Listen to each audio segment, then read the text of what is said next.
Here I am for game 2 of the draft event. Looks like this time I am going first. Let's start with Tarsus Deathweaver.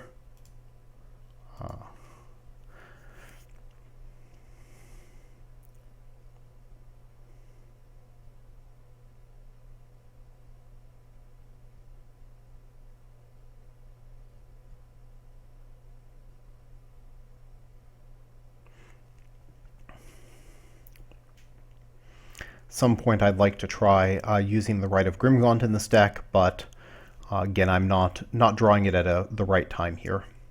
He's probably going to block my Deathweaver, and the Rite of Grimgaunt, yes, would not do anything.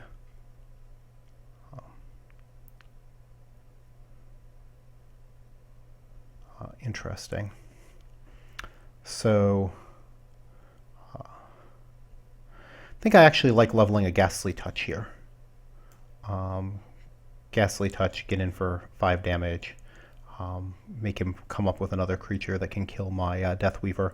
Then the only question in my mind is whether or not to trade a Deathseeker or a Fellwalker for his Grove Huntress. I think I'm going to do the Deathseeker.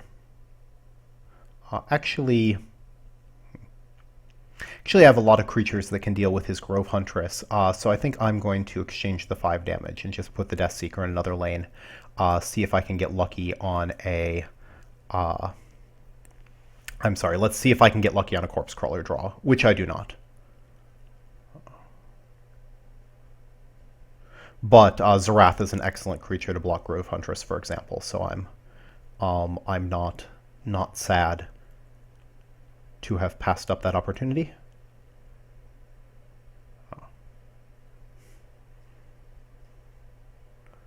So I will use Zerath to block the Grove Huntress. Don't have a good use for Charnel Titan here, so I think I'm going to Technosmith my Forge Plate Sentry.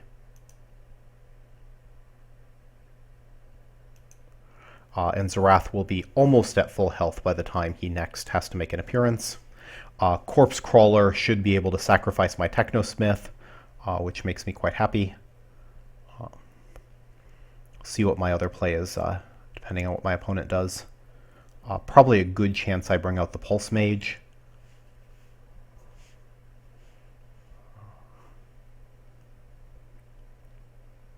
Yeah, so this, in particular, the Corpse Crawler is a good play here. Very easy for me to deal with the Hunting Pack in other ways, and so I'm not excited about running a Technosmith into the Hunting Pack.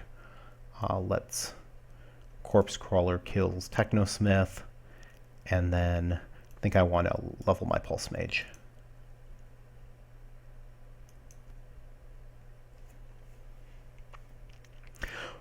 I think whether or not to block the Delver with the Corpse Crawler or put the Corpse Crawler into an empty lane is an interesting question.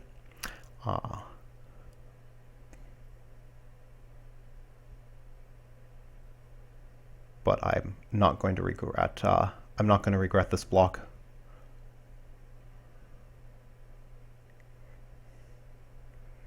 But given that it's player level 2, the chances that I drew something in this hand that could deal with the Delver are quite good.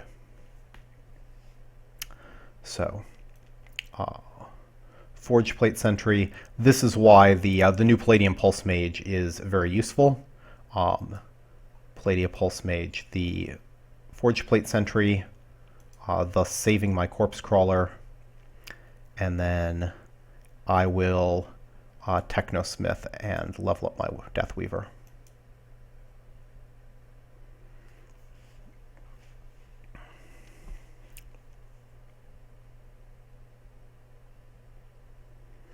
Now that Zerath causes himself to regenerate and has solid stats, he really makes a great blocker. I'm going to use him here against the Grove Matriarch.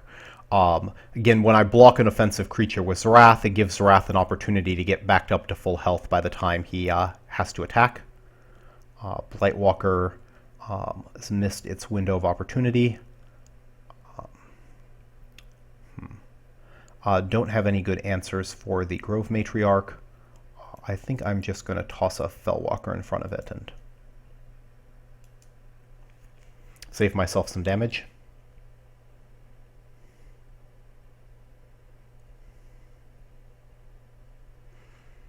this demonstrates why Fellwalker is not a great zombie to use with Zarath.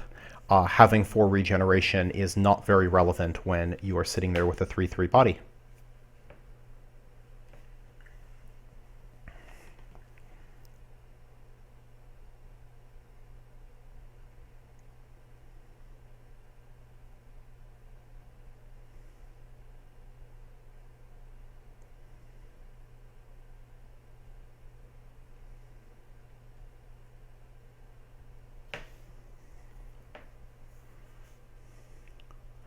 So I now drew my Scrapforge Titan.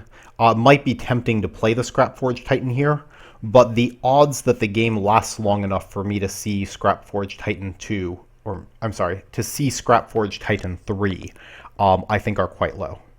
So I don't expect that we are going to go deep into player level 4 or player rank 4, not given that he's already down at like 60 health after I hit the attack button. So I'm going to hit Palladia Pulse Mage, and then I think I'm willing to... I know I've still got a Corpse Crawler sitting in my deck, and I've only got 15 cards left in my deck, so there's a 1 in 3 chance that I see the Corpse Crawler next turn. And I'm going to absorb the 8 damage from his Grove Matriarch in the hopes of drawing a Corpse Crawler. Which I do not. Oh well.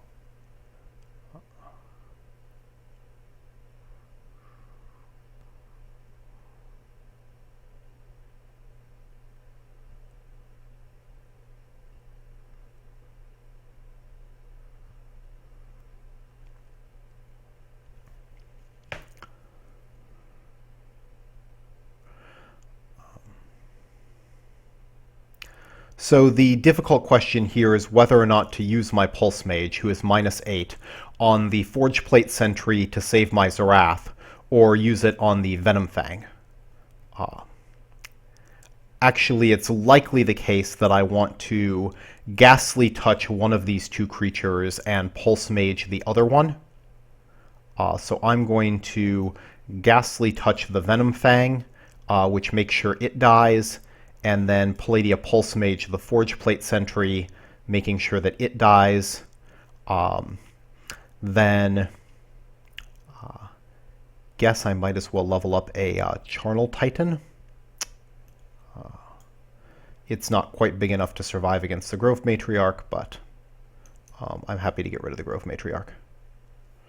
And now, fortunately, his sapling will activate the Charnel Titan here. I still have a Death Seeker sitting around for my Corpse Crawler, so I'm feeling pretty good about this.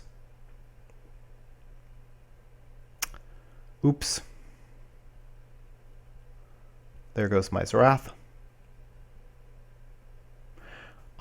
Swamp Moss Lurker was radically changed in this latest patch, and is a very, very useful creature in draft.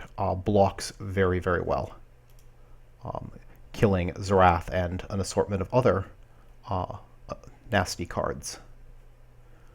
Let me...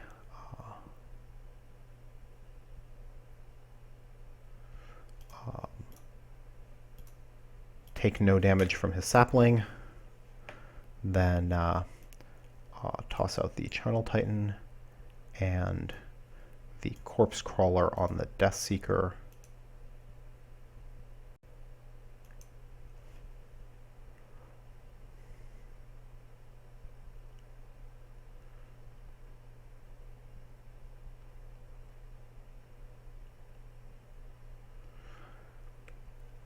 And I think this is, Shard Plate 3 could be a problem. I was feeling pretty good a minute ago, but that Shard Plate Delver could be problematic. So I want to kill his Shard Plate 2 before it gets any bigger. Then I will run combat. And toss a Death Seeker in front of his Shard Plate 3. This should be game, I think. Barring a good draw on his part, I think this. A good draw like the Forge Plate Sentry.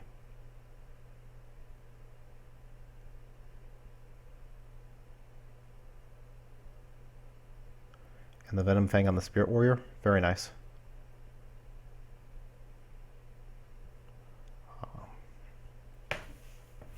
So I'm going to save my Spirit Warrior. And then Ghastly Touch is -12, -12. So I can use Ghastly Touch to kill the Forge Plate Sentry. And given that I have such a large life lead, I'm just going to take the damage from the Venom Fang. I can kill Venom Fang with any creature of my choice next turn.